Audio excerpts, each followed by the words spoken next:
see a JC and it looks like a Joyce. So it looks like she's just admitted into the general crowd.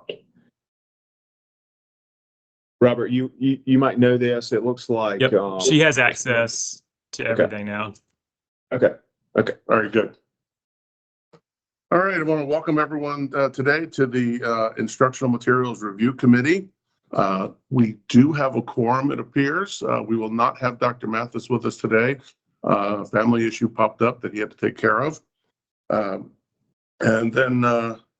So without further ado, I think we'll just get started here. Has everyone had the opportunity to review the minutes from the last meeting? Yes. Good. Look, we get to see Joyce now. Yes. If there's no objection, we'll approve those minutes as written. All right, hearing none. And then has everyone had the opportunity to review the agenda? And if so, is there any objection to us proceeding with the agenda as written? No. Okay, great. And then I think I need to turn it over to our parliamentarian for a moment. He's got some things he wants to review with us. Absolutely. This is just a reminder of the law that's in play here, and that's Regulation 43-170. The regulation authorizes the state board to take certain actions related to instructional material. It can permit the continued use of the subject material consistent with local district standards. It can discontinue use of the subject material for any grade level or age group for which such use is inappropriate or unsuitable. It can limit the subject material's availability to a student where the school district has received the consent of the student's parent or guardian. It can limit the subject material's availability for a specific grade level and where the district has received parental consent. Or finally, it can remove the subject material entirely. The regulation fully defines age and developmentally appropriate. As a reminder, today's meeting is not the final decision on this matter. The regulation authorizes the state board to establish a committee comprised of members to conduct a public meeting and consistent with the regulations requirements. This committee is convened today for that purpose.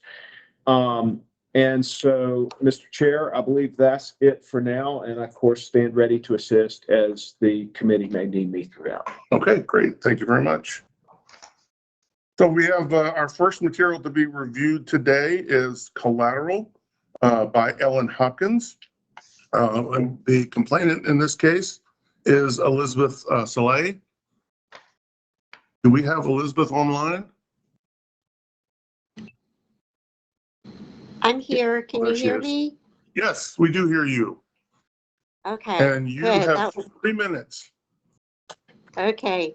Thank you. Good afternoon. Thank you for the opportunity once again to bring more books before you that violate the regulation.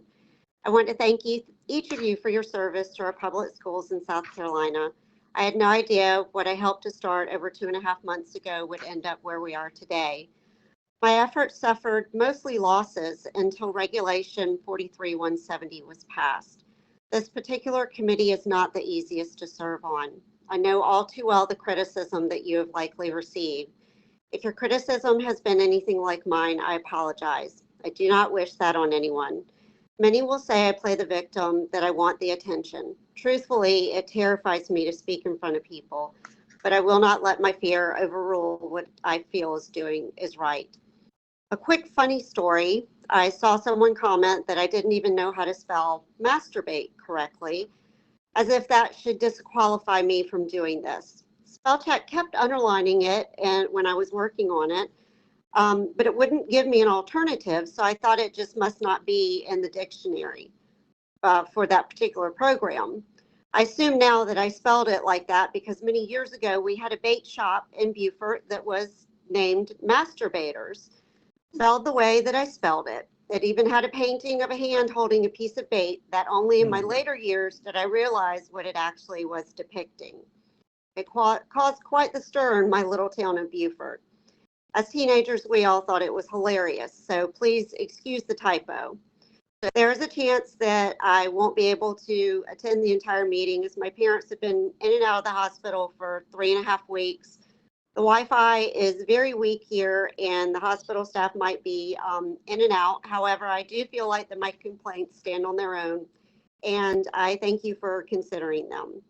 First up, we have Collateral by Ellen Hopkins, and one TikToker commented that this is an adult book, and that maybe it had been a mistake that the librarian brought it in to the school library. However, they didn't think that it was, quote unquote, should be considered for a statewide ban. If they consider an adult book, I don't really understand why they would think that it would not be plausible to have something that removes it from all schools in the state. So page 77 has descriptions of oral and vaginal sex. Page 104 has description of masturbation and oral sex. Page 152, touching and sucking of breasts, description of oral sex and description of masturbation. Page 200, description of vaginal sex and touching of breast. Page 234 violates the regulation with bestiality. Page 305 violates just simply on age appropriateness. Page 340 with masturbation. Page 397 with oral sex and vaginal sex, and page 445 with oral and vaginal sex as well. Thank you for your consideration. All right, thank you. We do not have anyone signed up to speak in favor of the complaint. We do have one person signed up that is against the complaint, and I see we have her on screen now, Beth Young. You two will have 3 minutes, so please go ahead.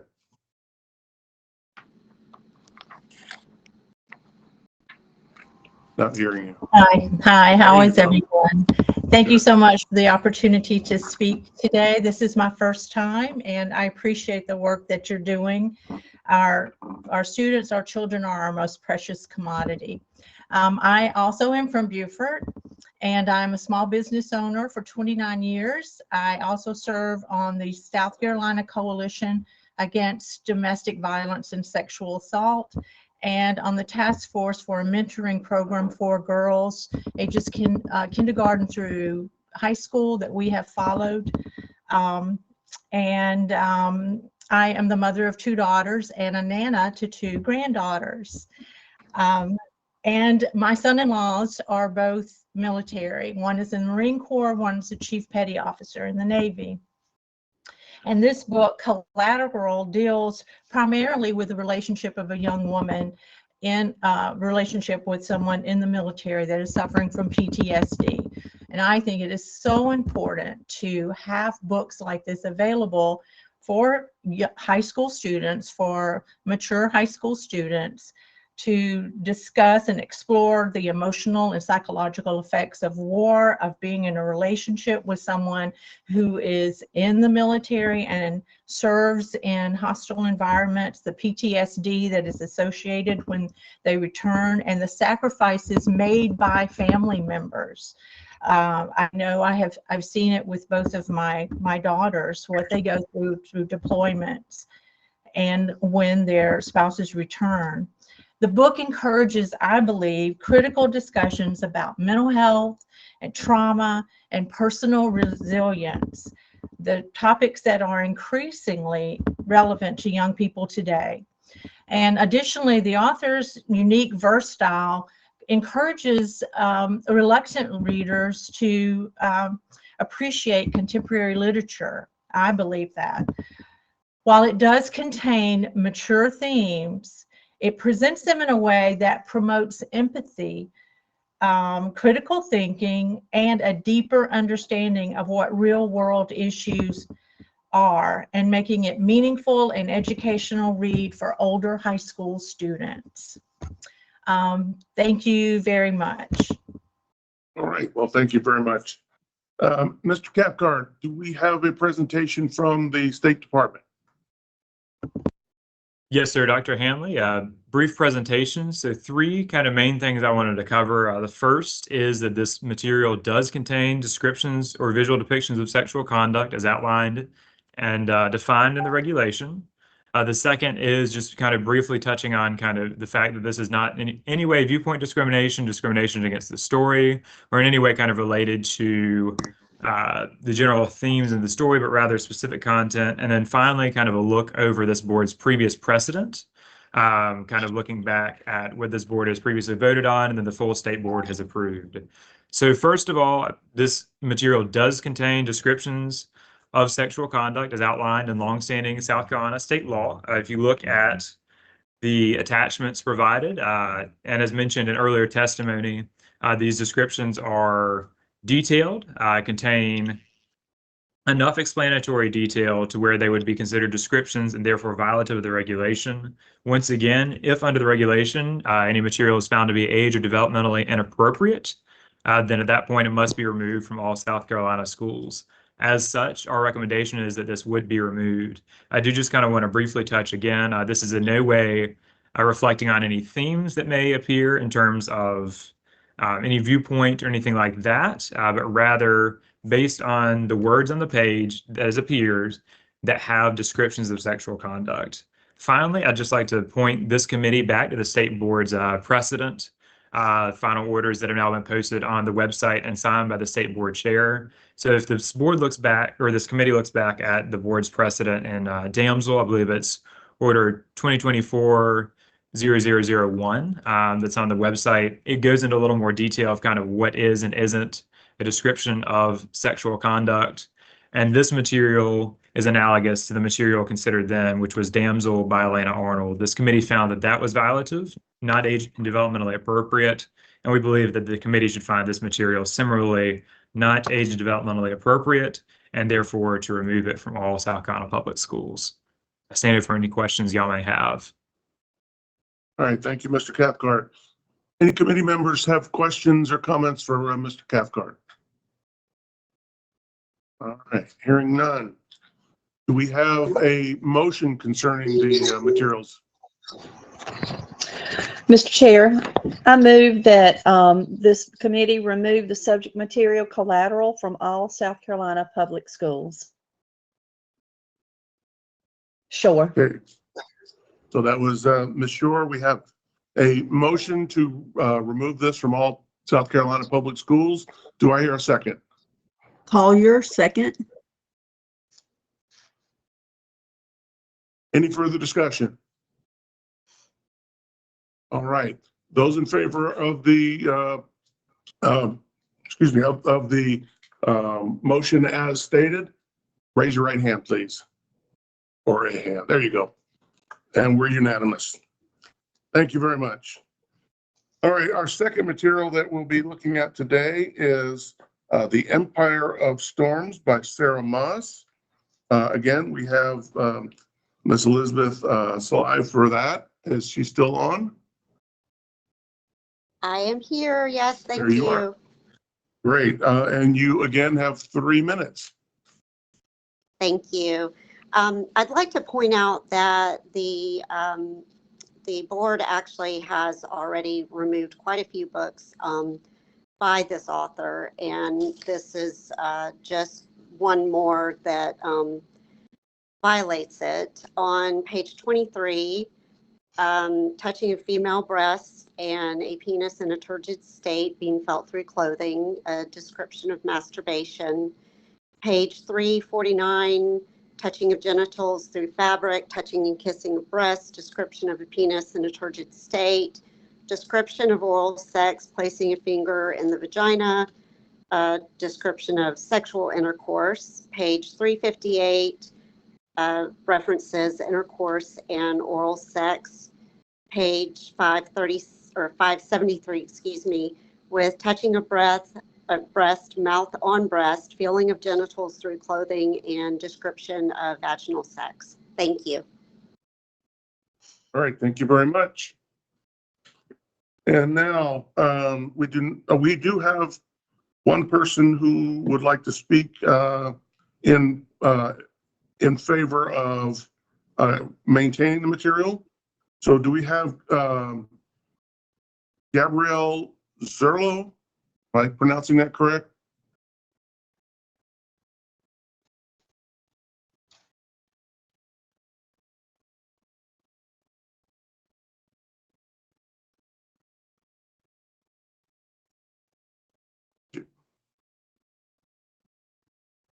Yeah, Gabrielle, if you're on, we are not able to hear you.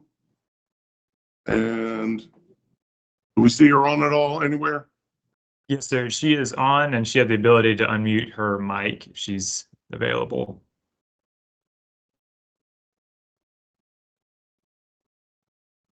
I'd like to give her a chance to speak if she's on.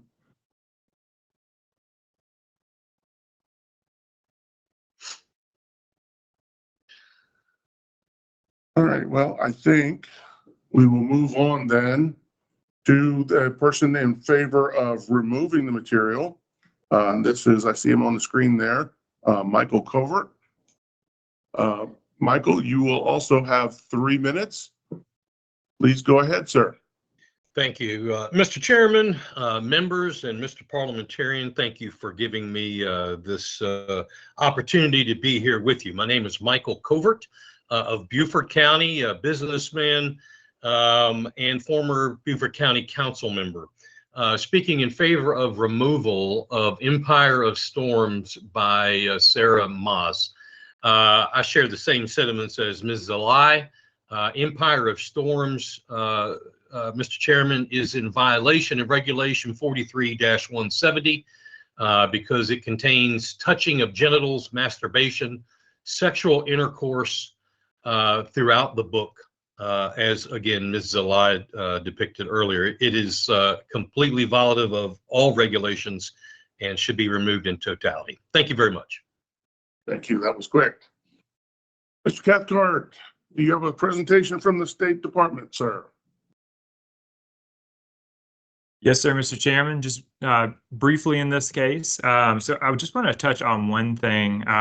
Previous speaker had mentioned that other materials by the same author had been considered by this committee. And while that is true, certainly not dispositive. In other words, just because an author wrote one book that may contain some inappropriate material does not mean that that transfers to further materials authored by that same person. However, and kind of in the same way, if it's part of the same series, it doesn't mean that that entire series can be either removed or judged by the same issue if it's in separate books. What this committee has to do is consider each book or material individually and then decide whether or not it contains visual depictions or descriptions of sexual conduct. However, in this case, in looking at this material individually, it does contain such descriptions, therefore is violative of the regulation. It's age and developmentally inappropriate and should be removed from all South Carolina schools. So without any further comment, would be open to any questions y'all may have. Thank you, Mr. Cathcart, and I appreciate you pointing out that, yes, each one of these materials does stand on its own and is evaluated individually and not as a group. So thank you much for that. All right. Does anyone else have a comment or a question for Mr. Cathcart? All right, hearing none, do we have a motion? Kriminger. Mr. Chairman, I move that Empire of Storms by Sarah Maas be removed from all South Carolina K-12 public schools. Okay, thank you. We have a motion to remove this material from all South Carolina public schools. Do we have a second? Dr. Hanley. Yes. Briefly, I've been told that Ms. Zerlo was unable to unmute, and so I'm trying to figure out if there's a way.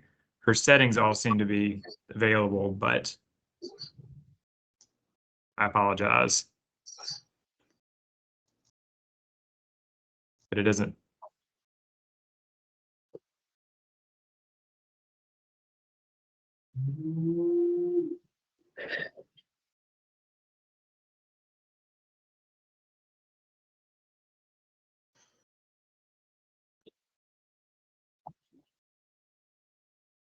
All right, thank you. So, yeah, if she's able to resolve that right away, great, but we've got a motion on the floor as it is.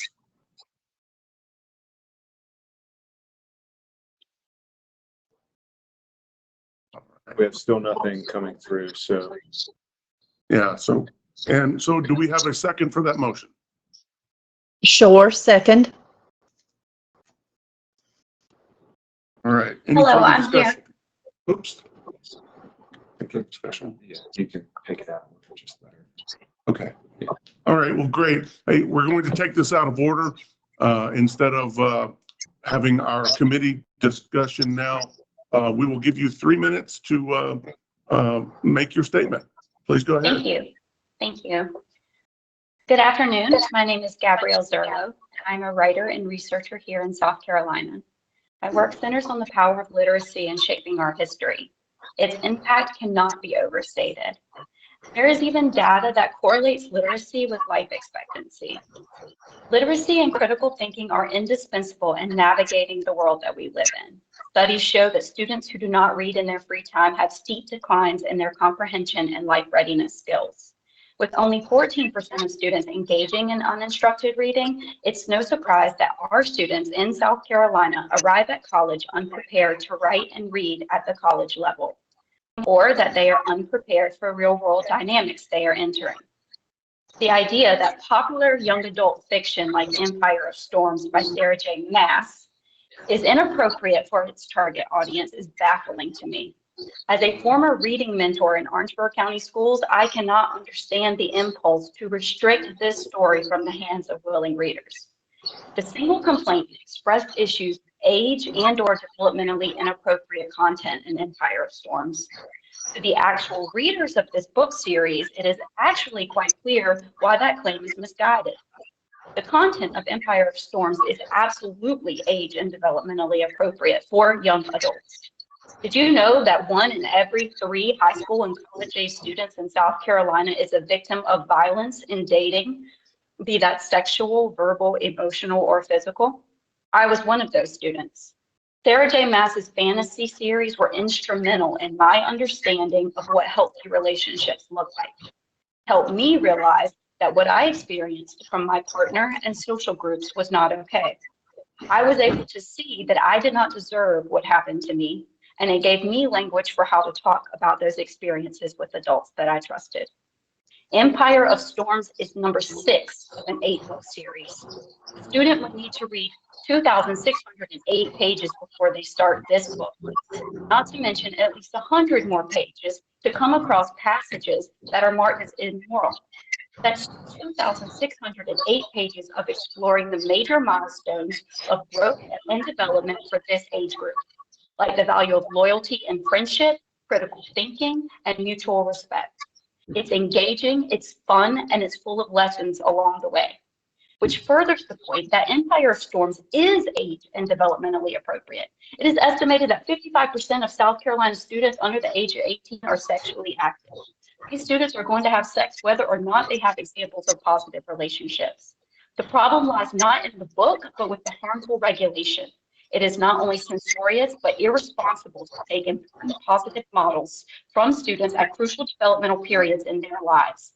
This rule fails to consider context, requiring the same language standards for high school seniors as it does kindergartners. This regulation allows one person to strip young adults of their right to be prepared for the world that awaits them. It takes away their chances to know they deserve better, because they do, and they deserve better than this regulation. I urge you to retain Empire of Storms so it may continue reaching those who need it most. All right, thank you very much. All right, I want to remind everyone that we do have a motion before us, a motion to remove this material from all South Carolina public schools. The motion has been seconded. Is there any further discussion? Okay, hearing none. All those in favor of the motion as stated, please raise your hand. It's all of us, not opposed. Thank you very much. Let's see, the next material we have before us is Half of a Yellow Sun. And I will not try to butcher that author's name. And again, we have Miss Elizabeth Sly to give us testimony on that complaint. Go, ma'am, you've got 3 minutes. Thank you. I'm going to kind of go off scripted here.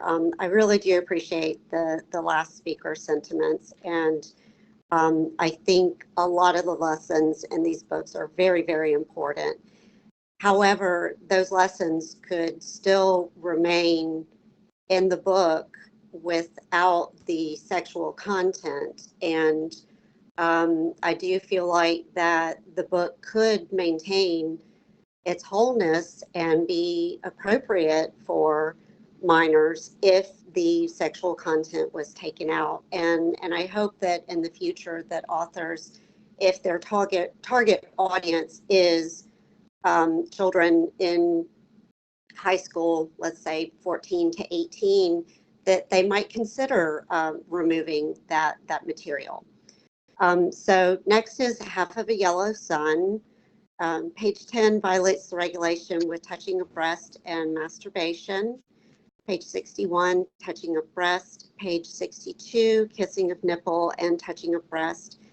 Pages 80, 82, 136, and 151 all violate the regulation with descriptions of vaginal sex. Page 278, description of a penis in a turgid state. Page 293, with mouth on breast and description of vaginal sex. Page 308, description of oral sex. Page 354, description of vaginal sex. Page 446, touching of breast through fabric.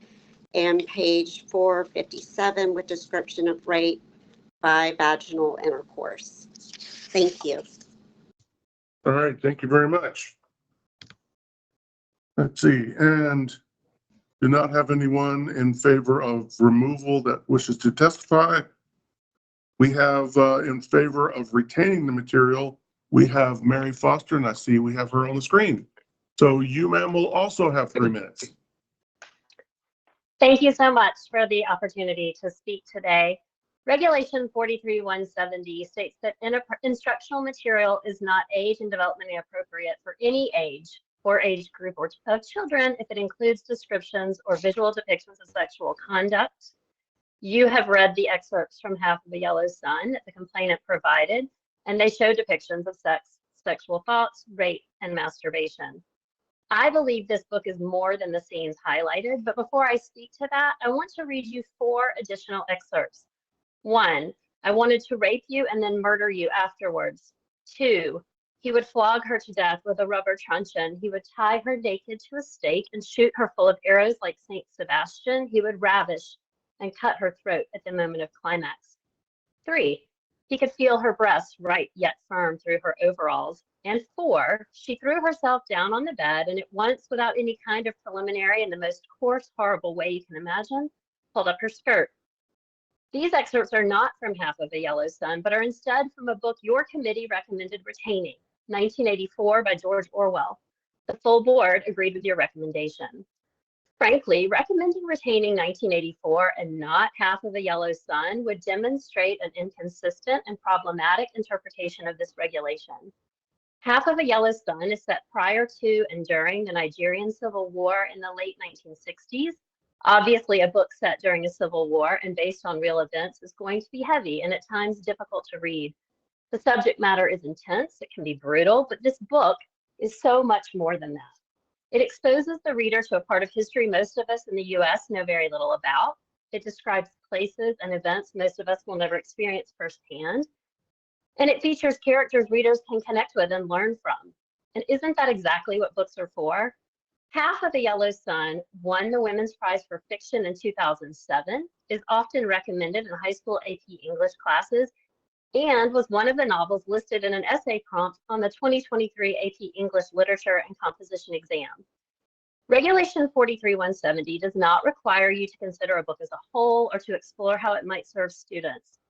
But your board rules of governance charge you with, quote, advocating educational policies or regulations which most effectively and efficiently enhance the learning environment in classrooms, end quote. Learning environments are enhanced when students have access to award-winning diverse literature that helps them understand themselves, other people, and the world better. Half of a Yellow Sun is one such book. It is not for every high school student, but it is certainly for some.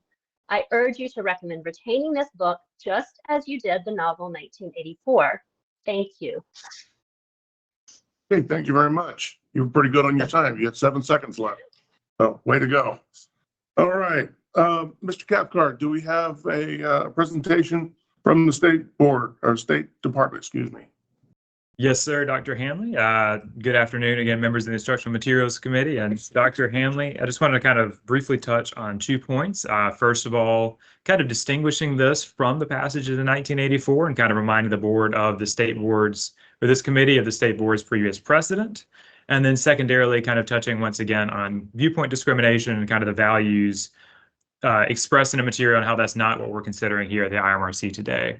So the first piece, in terms of distinguishing from 1984, if the board looks back at previous precedent, so precedent established in the last couple of state board orders, you'll find in materials like Damsel and some of these other materials, there were long passages that were descriptive and set a scene in the reader's mind. What this committee and then the board decided on 1984 was the passages were too brief and lacked explanatory detail enough description to be able to set the stage. In this case, this material does contain enough description to be able to set the stage and fully help the reader understand what is happening. And so I believe in this case, this would be distinguishable from 1984 and more akin to a book or a material like Damsel, which this committee and then the board has asked to be removed. Secondarily, I just want to kind of briefly touch again, while this material may and likely does contain many important themes and considerations, what this board and the committee is charged with considering is whether or not it's age and developmentally appropriate in all of the content. These passages would suggest that the material is not age and developmentally appropriate as it contains descriptions of sexual conduct and as such should not be retained in South Carolina Public Schools. More than open to any questions y'all may have at this time. Thank you, Mr. Cathcart. Does any of the committee members, do you have any questions or comments for Mr. Cathcart? Okay, hearing none. Do we have a motion? Mr. Chairman, Creminger, I move that half of a yellow sun be removed from all South Carolina K-12 public schools. Okay, thank you very much. We have a motion to remove this material from all South Carolina public schools. Do we have a second? Collier, second. Thank you very much. We have a second. Any further discussion? Hearing none. All in favor of the motion as stated, raise your hand. That makes all of us. All right. Thank you very much. Next material that we will be reviewing will be Hopeless by Colleen Hoover. And we have the same complainant, Miss Elizabeth. Her name is listed as Ivy Slay up there. And so Ivy, if you are still on, you have 3 minutes, ma'am.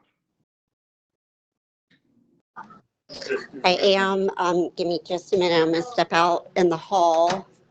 Somebody's here in the hospital room. Next is Hopeless, and on page 10, it violates the regulation with description of touching genitals. Page 30 violates the regulation with description of what would be oral sex. Page 140, I noted in my complaint that it's hard to tell whether this violates the regulation or not. It's a very physical description, but I can't tell if they are closed or not. But I would say that I don't think that it is age-appropriate material for public school. Page 232 violates the regulation with touching of breast, and although there's very little description of actual intercourse, it is very descriptive leading up to it, which is not age-appropriate. Page 311 violates with description of intercourse. Page 319, description of intercourse, and page 350 with description of vaginal intercourse. Thank you. All right, thank you very much. And let's see, we do not have anyone speaking in favor of removal. We do have in favor of retaining the material. Let's see, we have Dr. Haverkamp. Is she on? I'm not seeing Laura Haverkamp. I'm here. Oh, there you are. Okay, great. So you will have 3 minutes, ma'am. I am Dr. Laura Haverkamp, am a professor of library and information science and a retired K-12 school librarian. First, I want to state that there is absolutely no research that I could find, and I would ask that you follow behind me, but there's no research that states reading books with any sexual content or even violence causes harm to children. I've checked in multiple databases. That said, reading scores in South Carolina are declining. According to the Pew Research Center, the number of 17-year-olds who have never read a book for pleasure has increased from 9% to 27% between 1984 and 2012. That has only increased.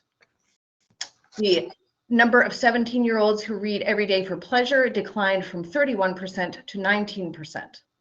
Following circulation data in my former high school library also shows a decline, and a current study that I am conducting for LSU shows a decline in young adult book circulation. As a counterpoint, Colleen Hoover has sold more than 20 million books. She sold 8.6 million print copies in 2022, and she sold more books than James Patterson. Colleen Hoover is particularly popular with young adult women, and as a librarian, I want books in my library that people want to read. Some of those young women are my son's girlfriend, Maddie, who is a college senior, and a current Dreher student and high school junior named Hazel. When I asked Maddie about Hopeless and Hoover in general, Maddie stated, "Hoover uses language that is easy for me to understand. She highlights domestic abuse and gives a unique perspective. I think it's important to talk about the topic even when it's uncomfortable and hard to understand." Hazel, who is a junior in high school, said she read Hopeless as a freshman, but has moved on to other authors that she feels are better writers. Reviewers on Goodreads rave about this book. They don't rave about the sexual content. They just love Colleen Hoover's books. These girls and young women love the dramatic stories. Like Maddie, who got into 3 medical schools in the past couple of months, and Hazel, who has scored a 5 on her AP exam. These young women are smart, critical thinkers. And I think this regulation, this committee, and the State Board of Education completely underestimate the critical thinking skills of young women and young people in this state. Students choosing to read is not the problem. Thanks. Okay, thank you. You also did well in your time. 8 seconds left, so perfect. All right, Mr. Cathcart, do you have a presentation from the State Department?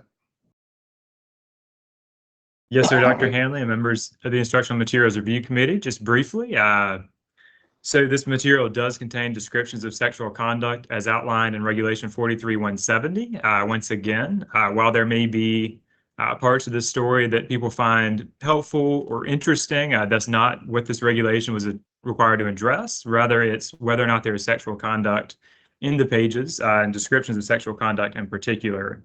It is our finding that this material does contain those descriptions of sexual conduct and therefore is age and developmentally inappropriate for students in South Carolina and should not be available in our public schools. More than happy to answer any questions that y'all have at this time. All right, any comments or questions for Mr. Cathcart? No, okay. Do we have a motion concerning this material?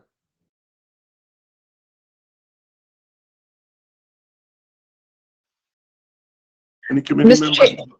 Okay. Sure, Mr. Chairman, I make a motion that it indeed violates our Regulation 43-170 and should be removed from all South Carolina public schools. Okay, we have a motion that this material be removed from all South Carolina public schools. Do I have a second? Creminger, second. Okay, we have a motion and a second. Any further discussion? Hearing none, all in favor of the motion as stated, raise your hand, please. And that's all of us. Thank you very much. All right, our next material to be reviewed is identical by Ellen Hopkins. And the same complainant will be giving us testimony for that. So Ms. Ivy Sully, are you on? I see her there still. There I'm she is. here Right. once. Yes, Yeah. sorry. Once again, I had to step out in the hall and hopefully nobody can hear me because not the kind of thing that I want just anybody hearing. I want to thank the former commenter.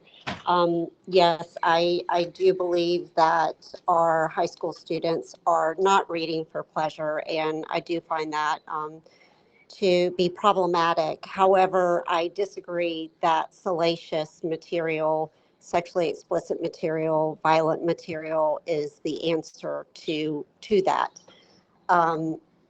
The next book that we have is identical, and so much in this novel is not age appropriate as it deals with incest and goes into detail about much of it. Page 42 violates the regulation with touching of the breast. Page 150 violates with description of a penis in a turgid state, masturbation, and incest, which is not appropriate. Page 210 violates the regulation with description of vaginal sex, including sadomasochism. Page 238 violates the regulation with reference to oral sex with a minor. Page 393 violates with reference to a turgid state of a penis and the description of a daddy raping his child. Page 415 violates with touching a breast. Page 459 violates with reference to vaginal sex and a father raping his child. Although I do know that we probably have students that experience things of this nature, I don't think that reading about it is necessarily mentally healthy for them. For some, it might allow them to work through their trauma. For others, it might cause further trauma. Thank you.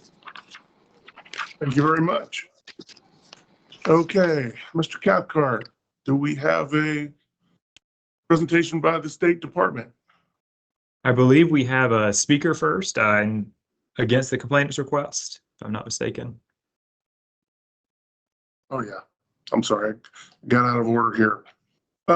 Yes, we do have someone that is wishing to testify in order to keep the material.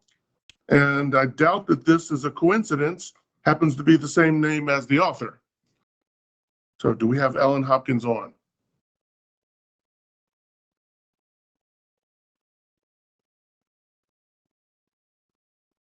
Do we have Ellen Hopkins?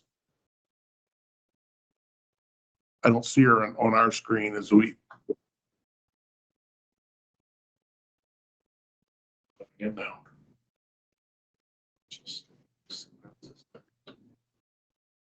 Is staff aware of whether the speaker is present?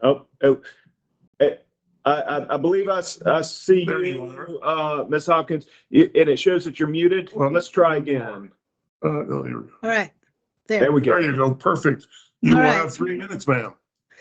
All right. Well, I mean, it's obvious that showing up here is not going to be really helpful, but I'm going to go ahead and read you a couple of letters from readers on this book, because this book has, and I wrote this book because 4 of my friends were molested by their fathers, and they asked me separately to address the issue because they knew that not enough kids were encouraged to come forward. They knew that a lot of them are going through similar experiences, and they're afraid to speak up because historically women and children especially have been told to shut up about sexual abuse in their lives. So I'm going to read you a couple of reader letters. As the other lady was saying, yes, it's going to be helpful to a lot of readers. I have over the years received literally thousands of messages from readers, and these are 2 of them. Hello, Ellen Hopkins. I just wanted to let you know that of all your books have touched me, especially Identical. I felt like you were writing about my life down to the very, very last detail. Thank you so much for that book. It is my favorite. It made me cry, which that is the first book that has ever done that. Mostly, I want to thank you for not closing the door because people assume nothing happens behind closed doors. I was also sexually abused till I was 16 by my father, and I have DID like she did. It was amazing how many details I could just say, hey, that's me. But unlike her, I have not been able to come out about my father to my family and friends. I'm working at counseling though, and hope someday I will be able to tell them. Identical was the most intense work of literature I have ever read. I never felt so close to anything in my entire life. The only thing that made life bearable this month was having the opportunity to read your books, relate to them, and realize that I am not alone and I never have been. First of all, thanks a ton. You're such an inspiration to so many people. I was nervous to read about all of these intense topics, and at points I found myself in tears because everything is so real. I'm almost 16, but since I was 9, I've had 2 different sexual abuse cases opened. It started with my uncle, moved to his friends. It was tough to live with for a while. It reminded me how scary it was to deal with it as I read the sections in Identical that talk about Kaylee's fear when she counts her father's footsteps in the hall, scared of what's coming. I don't know if I've ever cried that hard in my life, but it was okay because although it's fictional, these things really happen and I'm not going through it by myself. Suicide, addiction, and abuse are very real, but hope and faith and love are also very real, and they can often outweigh the struggles. Maybe I just want to tell you that you've given me hope and security. Thank you for listening and for turning frightening topics into conversation, because truly they're important. God bless. So, I mean, if you look at statistics, 1 in 4 girls and 1 in 7 boys will be the victims of sexual assault. We must encourage them to speak up. They deserve to know they'll be okay, and someone sees and cares, that someone believes them. And for those who will never become victims, understanding what someone else has experienced is vital. Not every All right, kid's thank you. life is ideal. Who will speak for them? Somebody has to speak for them, including in school libraries. Okay, thank you very much. Okay, Mr. Cathcart. Yes, sir, Dr. Hanley, just and members of the Instructional Materials Review Committee, just briefly again, I first want to say that this is our decision is in no way made on any kind of viewpoint discrimination or anything of that sort, but rather on the content displayed in the pages. It is clear in our recommendation that this material is age and developmentally inappropriate for all students, as it contains descriptions of sexual conduct, violated the regulation, therefore not age and developmentally appropriate for students, and should be removed from South Carolina classrooms. While there have certainly been a lot of arguments made about potential ways that this might help some students, this committee has made it clear that these kinds of materials do not belong in the public school system, made available to all students, and purchased with taxpayer dollars. If you have any questions this time, I'd be more than happy to answer those. Thank you. And Mr. Cathcart, if I'm not mistaken, I believe this author also wrote Crank, which we took several meetings on and eventually decided to retain that material, if I remember correctly. So. Yes, All sir. right. And if I may just kind of briefly on that too, I believe the committee voted to retain, but also to retain with parental consent. So it's an opt-in. The other piece I'd say about that, I think this material is distinguishable from Crank. This material found that material, Crank specifically, had mature themes, but those were around other issues other than descriptions of sexual conduct. This material is certainly full of descriptions of sexual conduct, and so I think ought to be treated differently by this committee and the state board. The other piece I would say is, I think as always, what this committee rules and the state board rules on one material, even by the same author, even in the same series, is not dispositive for the next. And so the committee ought to always consider those individually. Absolutely. Thank you. All right. Any questions or comments from Mr. Cathcart? All right. Hearing none. Do we have a motion concerning the material in front of us today? Collier, I move that Identical be removed from all K-12 South Carolina public schools. Okay, we have a motion to remove this material from South Carolina.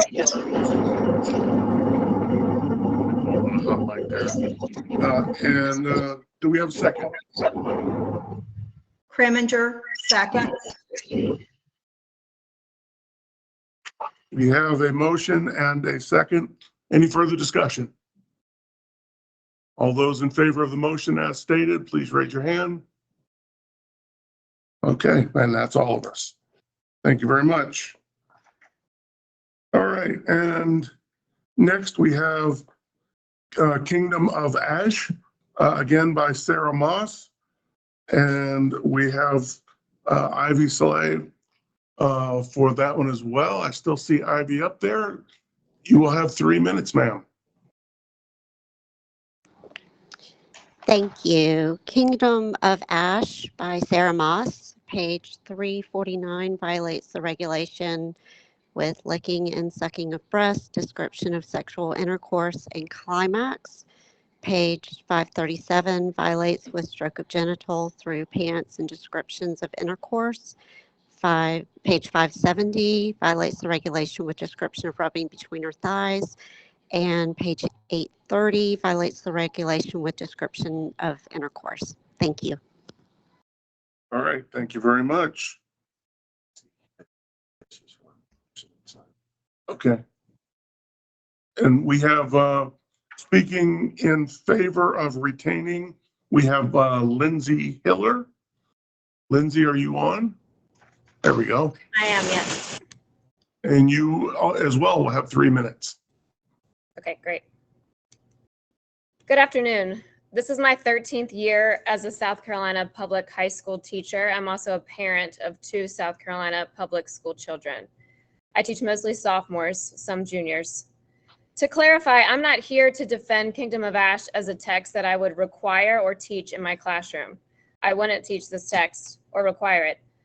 We already have systems in place in our school systems to ensure that our instructional texts are suitable. My department head must approve my syllabus of text. My principal must approve my syllabus. I then send it to parents who sign it, approving of the text on my list.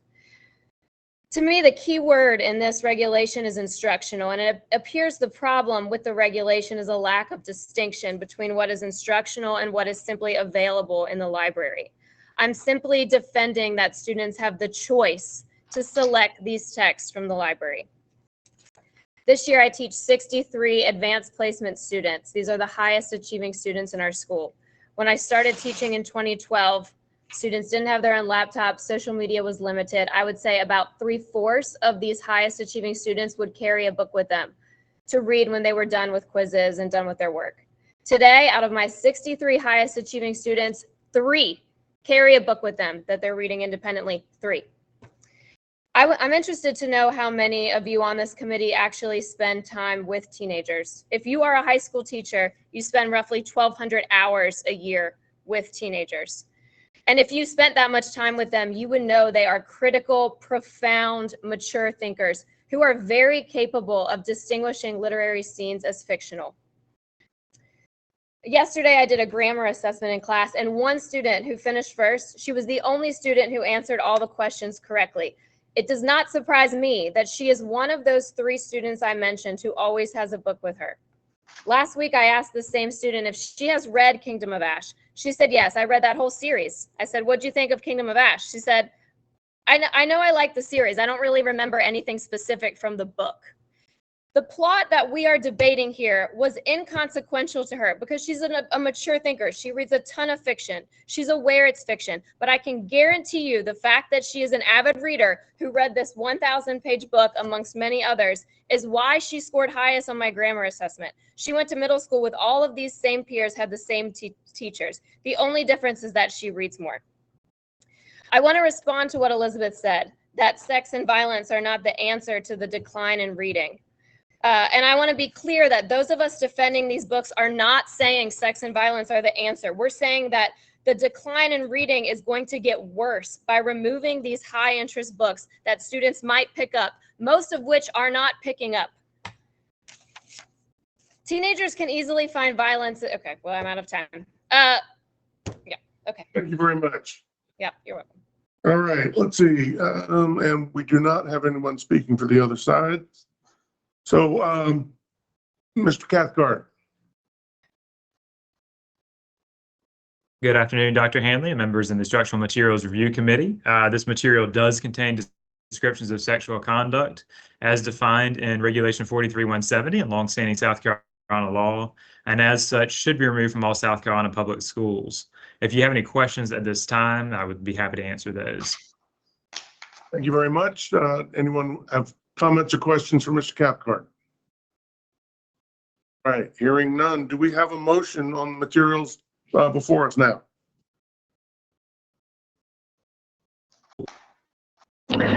Sure. Make a motion that we remove this material from all South Carolina public schools. We have a motion before us to remove this material from all South Carolina public schools. Do we have a second? Call your Creminger. second.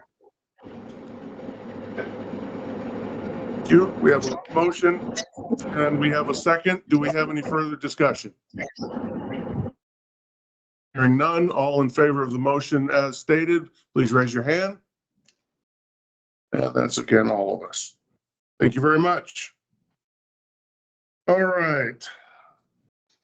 Next, we have Last Night at the Telegraph Club by Malinda Lowe.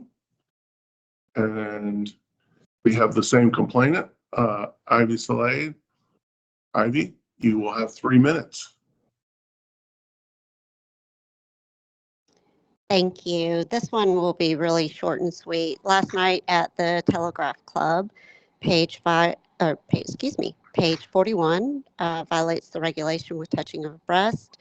Page 42 violates the regulation with masturbation, and page 286 violates with cupping of breast, stroking of nipple, and description of masturbating another person. Thank you. All right, thank you very much. All right, and let's see. Speaking in favor of retaining the material is Valerie Bird-Fort. Do we have Valerie?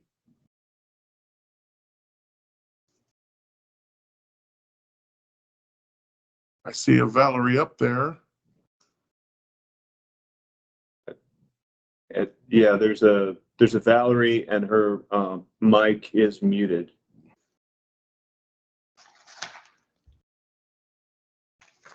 There we go. I see there's a Yeah, hand she's got her raised. hand raised, so can we figure out how to unmute her?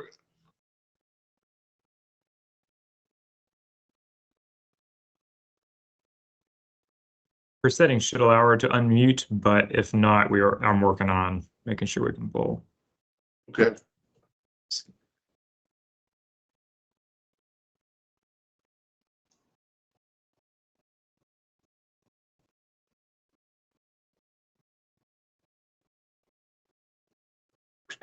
Train whistle.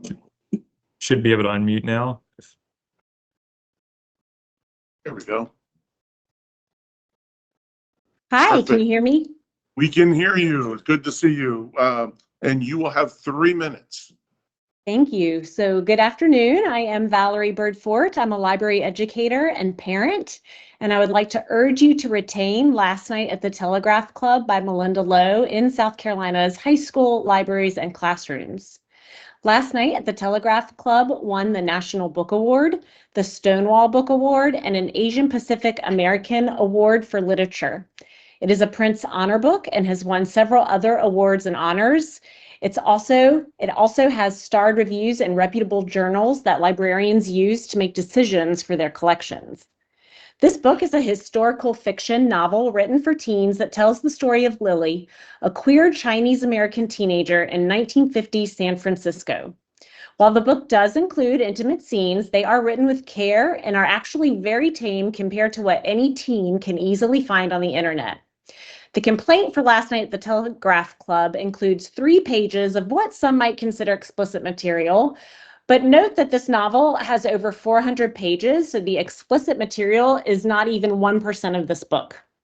Lowe's novel is a meticulously researched work of historical fiction that gives readers a window into a part of American history that is often overlooked. It explores McCarthy-era paranoia, anti-Asian discrimination, and the policing of LGBTQ identities.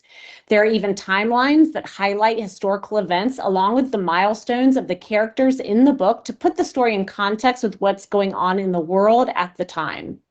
The topics covered in this novel are essential for understanding our country's past, as well as current events. I have no doubt that teens or anyone reading this novel will be able to make connections between history and what is going on right now in America. And if they want to learn more after reading, the novel includes a bibliography of where the author got all of her information. Access to diverse literature like this book improves mental health, fosters empathy, reduces bullying. Research shows that LGBTQ youth who see themselves in books and media have lower rates of depression and death by suicide. I believe that by suggesting the removal of this book, in addition to the titles that have already been removed by this committee and the State Board of Education, like Flamer and All Boys Aren't Blue, you are sending a clear message that certain identities are inappropriate, which is harmful and discriminatory. The author of this book recently said in an article that it's not a badge of honor to have my creative work denigrated as obscene, especially when that work is about queer people and people of color. She says, and I agree, that the claim that queer content is inappropriate for readers is homophobic and transphobic. Please allow our students to be able to see themselves in books they read. Consider retaining Last Night at the Telegraph Club for South Carolina high school libraries and classrooms. And if you have not read this book in full, I urge you to do so. Thank you. Thank you. Perfect timing. All right, let's see. And we do not have anyone speaking on the other side. And so, Mr. Cathcart. Good afternoon, Dr. Hanley, members of the Instructional Materials Review Committee. Our recommendation of this is that this material ought to be removed as it is age and development inappropriate because it contains descriptions of sexual conduct. If you look at the passages specifically, they contain enough detail, explanatory detail to set the scene and therefore violate the regulation. If we look back to the State Board's previous precedent, this material is more akin to those like Damsel and others that the committee and the State Board have removed than those that the State Board has retained, like 1984. There is enough description and depiction in here to ensure that it is indeed, or there's enough explanatory detail to ensure that it is indeed a description and therefore ought to be removed. I'm more than happy to answer any questions from the committee at this time. All right, are any questions or comments for Mr. Cathcart? All right, hearing none, do we have a motion concerning the material before us? Mr. Chairman, Creminger, I move that Last Night at the Telegraph Club be removed from all South Carolina K-12 public schools. Okay, we have a motion to remove this material from all South Carolina public schools. Do we have a second? Sure, second. We have a motion and a second. Any further discussion? None, hearing none. All those in favor of the motion as stated, please raise your hand. All right, that's all of us. Thank you very much. All right, the next material before us is Living Dead Girl by Elizabeth Scott. And again, Ivy, you have 3 minutes. Thank you.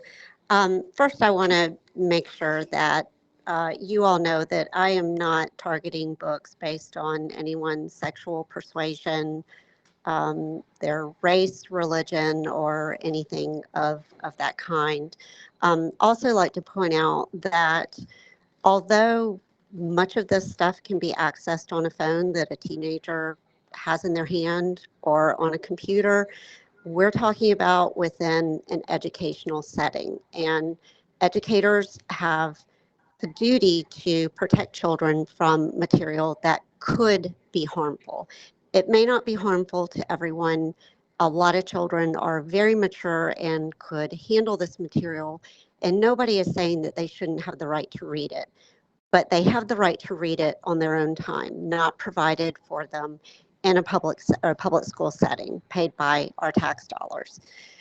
Living Dead Girl, page 4, violates the regulation with brief description of intercourse. This is a minor who is being held captive. Page 10, although this may not explicitly violate the regulation, it is disturbing to think of a minor having this done and at the insistence of her male abuser. Page 26 violates with forced oral sex. Page 28 with insinuation of where he is groping. Page 47, touching of breast, describes molestation of young boy and forced vaginal sex. Page 48, descriptions of forced intercourse. But what is most disturbing is the insinuation that the captive girl is getting too old, so he's going to force her to have a girl, so he can continue his abuse of her. Page 61, insinuation of a man having intercourse with a tiny baby. Page 67, character giving oral sex twice. Page 73, insinuation of holding down a small infant for the captor to rape. Page 102, pinching and grabbing of breast. And page 148 with description of raping a minor. Thank you. All right, thank you very much. And then testifying in favor of retaining this material, we have Teresa Holliday. Teresa Holliday on. Teresa's got her hand up, so I guess that means she probably can't unmute herself. We can figure out how to help her with that.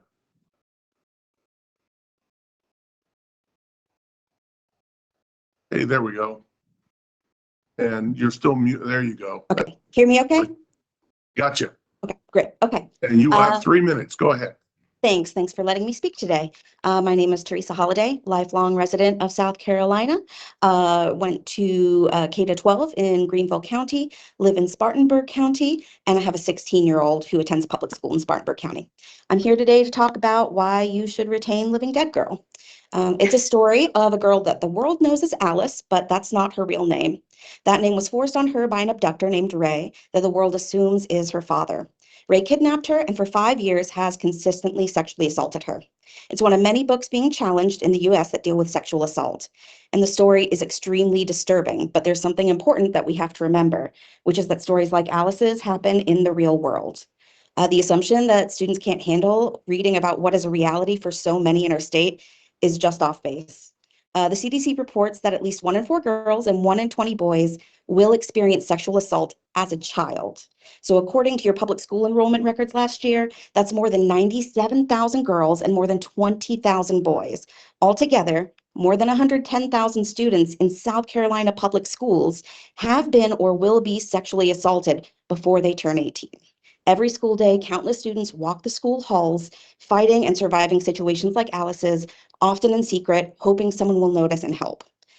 Banning this book won't erase their reality. It's just going to insist that their reality stays hidden so it doesn't upset people. One thing that I want you to know about Alice's story is that it's also about the ways in which society fails to recognize and intervene in her horrific abuse. The complaint you received for the book even references a poignant moment where Alice reflects on how the adult that she's with should recognize that something is wrong, should ask questions, but that person doesn't. It's a great example of why the book should stay. I have a quote here from the author, Elizabeth Scott, who wants us to think critically about how society fails to protect children. She says, "I think it's really easy to get outraged over a child's abduction and what happens to him or her. But it's also equally easy for us to see someone that makes us uncomfortable, a moment or an expression that gives us pause, and to do nothing. At that moment where we see and turn away, that's the heart of Living Dead Girl. Her story isn't just about what she endures, it's about what she endures at the hands of the world, how it doesn't see her, how the world turns away, and how we turn away. This book is not pornography, and it's only salacious to people, frankly, who are dangerous to society. You may feel like your hands are tied by this regulation. I understand that. But as Ms. Foster pointed out earlier, you've previously gone against the regulation in recommending to keep other books. No school is forcing anyone to read this book, and every parent has the right to tell a school not to allow their child to read a book. But I implore you to recognize that by removing this book from all South Carolina schools, the Board of Ed is going to be contributing to a culture that ignores uncomfortable realities that our students are living every day and leaves the most vulnerable among us, children, in greater danger of harm because of it." I want to leave you with one last quote It's from a reader on Goodreads who said, I'm "This is a sorry, work your of time has fiction, expired. but the world is full of Alices and Rays. They're real now in this moment, in this world. Don't look away." Thank you. Thank you. Okay, we don't have any further speakers on this subject. So, Mr. Cathcart? Good afternoon, Dr. Hanley, members of the Instructional Materials Review Committee. Upon review of the passages presented, this material does contain descriptions of sexual conduct and therefore is age and developmentally inappropriate for all students in South Carolina schools and ought to be removed. Just as a brief reminder of this regulation was promulgated. It was passed unanimously by the State Board of Education, where it then went before the General Assembly, waited for 120 days, and then was fully promulgated into law. The Board of Education all agreed that these are the standards that ought to be applied to materials in K through 12 education, that this was the standard that ought to be applied. And so in this case, as with others, this material ought to be removed. If you have any questions at this time, I'd be more than happy to answer those. Thank you, Mr. Cathcart. Any further questions or comments from Mr. Cathcart? All right, hearing none. Do we have a motion for the material in front of us? Mr. Chairman, sure. I make a motion that indeed a violation of the regulation 43-170 is made with Living Dead Girl and should be removed from South Carolina Public Schools. Thank you. We have a motion before us that this material should be removed from all South Carolina public schools. Do we have a second? Collier, second. Thank you. So we have a motion and a second. Any further discussion? Hearing none. All those in favor of the motion as stated, please raise your hand. Okay, and that's all of us. Thank you very much. All right, next we have, that's it. Next we have Lucky by Alice Sebold. And again, we have Miss Ivy Salai. Ivy, you have 3 minutes. Thank you. Lucky by Alice Sebold. Page 5 violates the regulation with fondling of breast, fingering, fisting, oral sex, and vaginal sex, all forced or rape.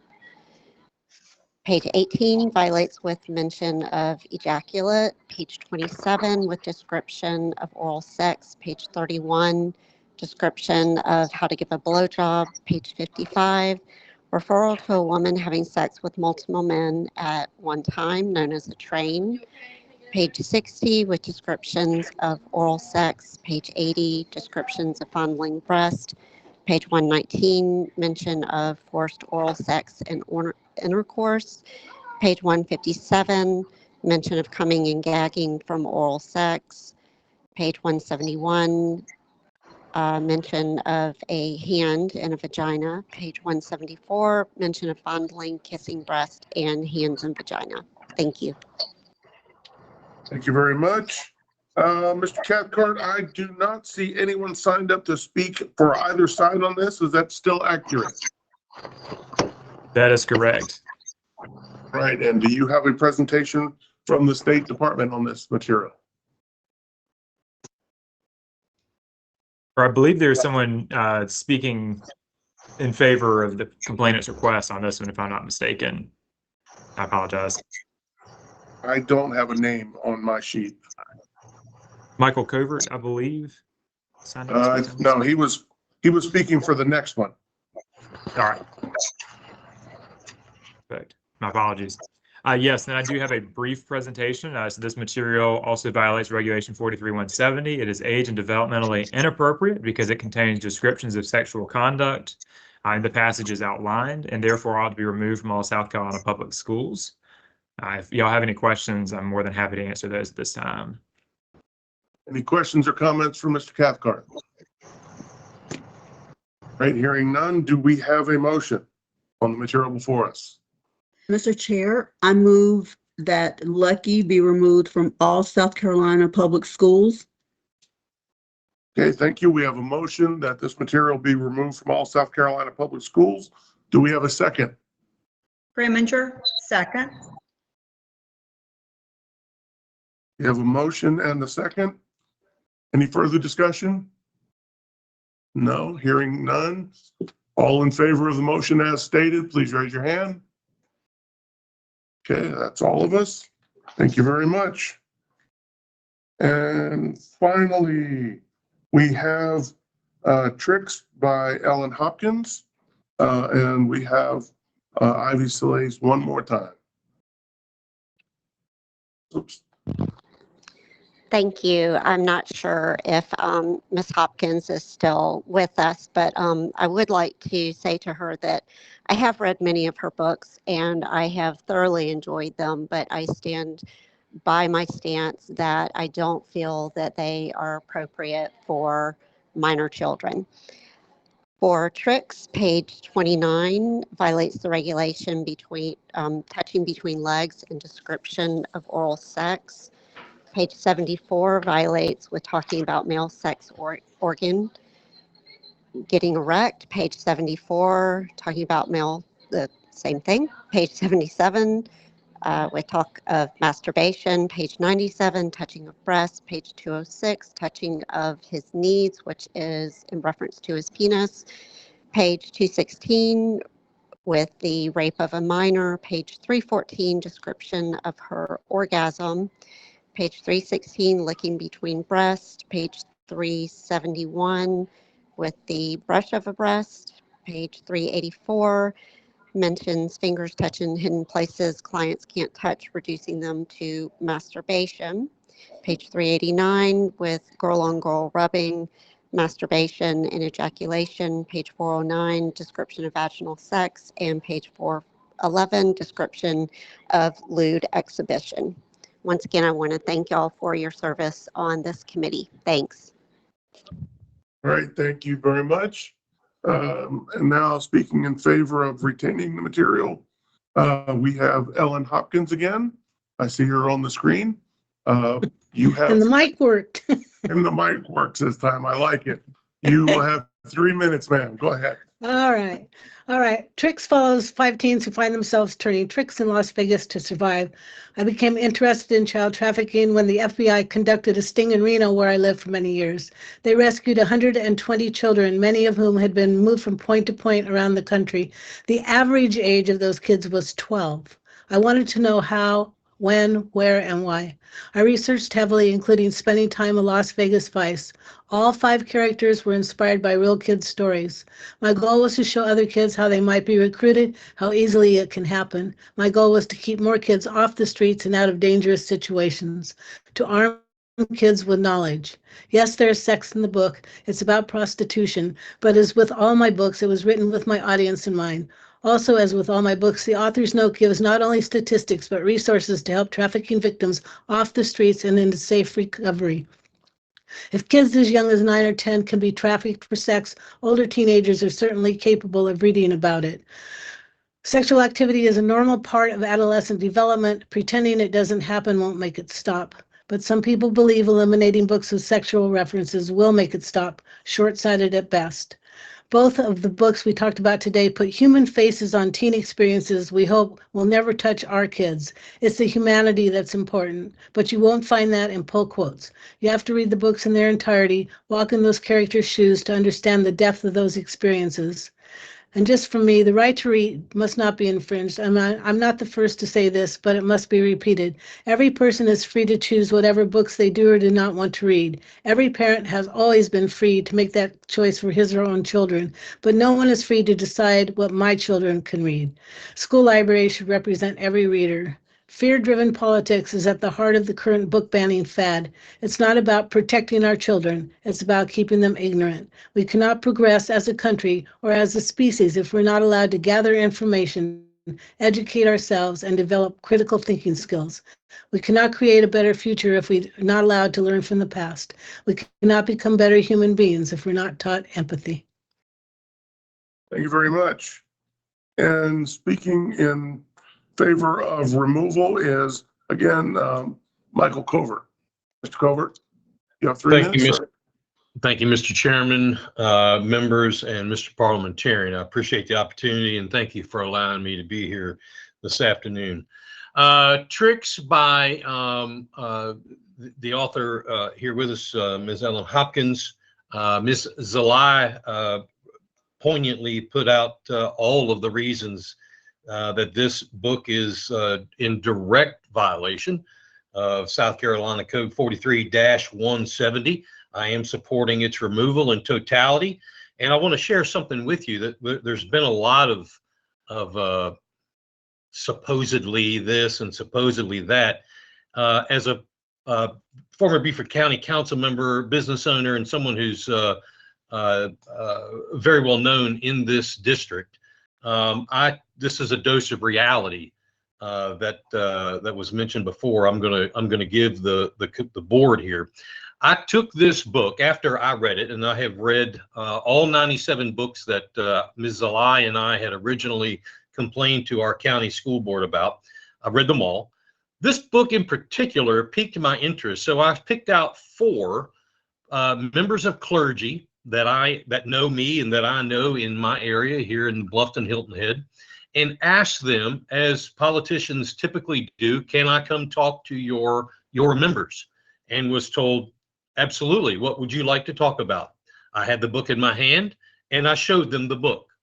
All 4 of those clergy, mixed religions, all ethnicities, every different flavor you could think of, said, you are absolutely off your rocker, Mr. Covert, if you think I'm going to let you bring this book and talk to my congregation about it.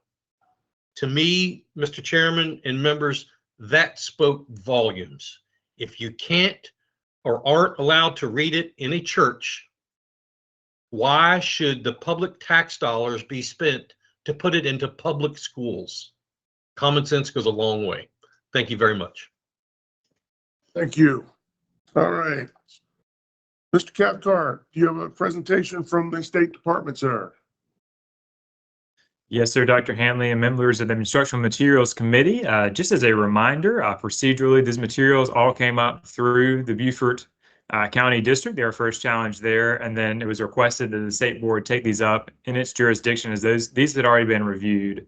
These materials, each of the 10 we covered today, have all been found in actual South Carolina public schools. The passages that are contained in these complaints are actually in the materials being complained about.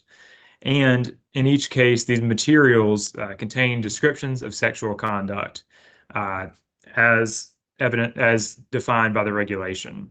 I think it's important in all of these, and this one in particular, to just kind of remind the audience of how we got where we are. The State Board of Education once again passed Regulation 43-170 unanimously. Then went to the General Assembly after passing through General Assembly review, had the full force and effect of law last year.